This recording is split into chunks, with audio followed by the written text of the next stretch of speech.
Facebook investors are supposed to feel better after the social media giant amended the number of users whose data were stolen by hackers to 29 million users from the original 50 million first estimated in late September. The stock is flat right now, but Facebook says attackers obtained names, contacts, and other personal information from 14 million people. The company also warned about the possibility of, quote, smaller scale attacks. Superimpose that on top of other tech headlines. Google shutting down an entire business, Google Plus, due to a glitch it considered covering up to avoid negative reaction. And then you had Apple and Amazon facing reports that the Chinese inserted tiny spy chips into their servers. Add to that the gut-wrenching sell-off over the past 2 days where the tech-heavy NASDAQ composite briefly dipped into correction territory. And we have this question for you. Is tech as an investment frozen for now? Neuberger Berman senior research analyst Daniel Flax says chill out. He's even picking some of the very names just mentioned. But Russell Hawley, senior editor of Mobile Nation, says there's a serious trust issue icing up tech's gears. I am going to begin with Daniel. We call these here at Countdown flash dips because you blink and you miss it. You better buy because suddenly, what are we seeing today? We're now up 230 points on the Dow. But what were you thinking as you saw tech taking an outsized hit yesterday? We thought, Liz, that this is just a natural part of this technology cycle. Sure, there are concerns about where the economic cycle is. There are concerns about trade wars, which I'm sure we'll get into. But I think what's important stepping back is that key trends around mobile, cloud, really the creation of digital assets that are powering our economy as we look out for the next several years, that's very much intact. And so we would expect to see volatility in the near term. But I think as we look ahead to earnings, the results from some of the companies we think are going to be solid. Yeah, and we're looking at solid gains since the beginning of the year. But Russell, if Daniel has just put out the landscape on the canvas, if you look at the pentimento underneath it, you say that there's a real trust issue that could affect the actual financials of these companies.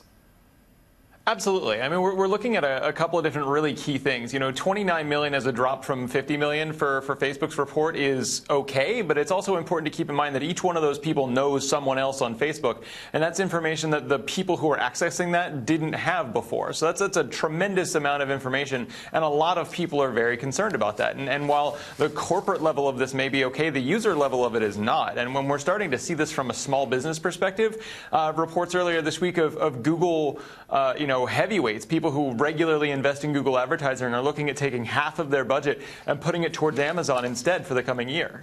Okay, Daniel, I am of the belief that you buy good companies going through tough times.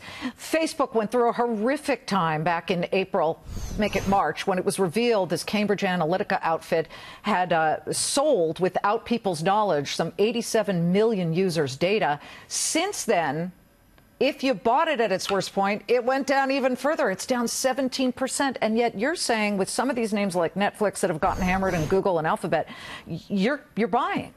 Yes. So when we look at some of these individual names, Liz, we see opportunities. So, for example, Google, which you mentioned, they've had issues most recently with Google Plus. But what we're seeing is that the company is doing a better job addressing them. They're working with policymakers, trying to figure out the best way to both provide security and data privacy as well as a good user experience. I think what we're seeing from Facebook is that the management team is really trying to get ahead a little bit of some of these issues. Now, to be clear, more investments are needed in technology. They're obviously investing in additional people. And so we don't think you solve this overnight, but one of the first steps is that the teams are acknowledging it and looking to take a very constructive approach in terms of addressing the issues. Part of that could be, Russell, that they're afraid of that regulatory hammer coming down like a machete. Forget the hammer. But there have been many industries that have been regulated in the past that have managed to thrive. Pharmaceuticals, the food industry. Yeah, I mean, to be honest, I take issue with any time a company reacts to something 6 months later as being proactive towards anything, and that's exactly what we saw with Google Plus. And Facebook's issues happened in September, and we're just now getting kind of firm details now.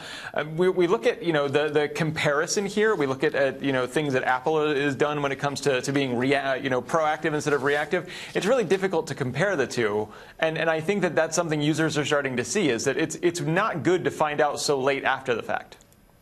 Okay, and we could talk about trade, but there is an issue with China where Google is making some headlines here, and they are saying that they believe that if they continue to do business, what is it, Firefly, Daniel, that they are doing business with the Chinese, even though the Chinese are known to shut out free voices and free speech, they feel that, the actual headline here says it is thoughtfully considering a variety of options on how to offer services in China.